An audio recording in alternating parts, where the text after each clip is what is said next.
හෝනියම තමයි ගෑණි මිනිහට බයින එක. හොඳට බලන්න මේ තියෙන මේ බුද්ධ වචනේ තියෙන්නේ බිරිඳගේ හදවතින් එනවා කියන වචනයන් පව් මේ මිනිස්යාට හොදක් වෙන්න ඕන කියලා. අද ගෙවල් වල තියෙන වචන ටික නම් අම්මෝ යම්කිසි ස්ත්‍රියක් ස්වාමියාට බැන බැන ඉන්නවද යම් ගෙදරක ඒ ගෙදර හෝනියම නම් මොන පුහුලෙන්වත් කපන්න බෑ.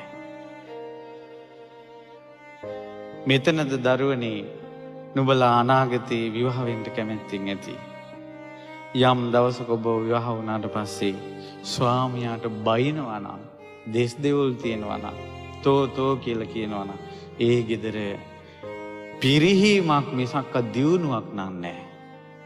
බුද්ධ වචනේ සැනසෙල්ලක් නැහැ කියලා කියන්නේ මේ. ඔය වාගේ ගෙදර තියෙන අඩන්තේට්ටන් ඔක්කොම මැද්දේ දෙන්න කා කොටා ගන්න යන ගමන් ගිහිල්ලා බන මඩුවක ඉඳගත්තා කියලා. ඔවුන්ගේ සකල ක්ලේශයන් නසන්ට එක වචනයක් කියන්න අද බුදුරජාණන් වහන්සේ නැහැ.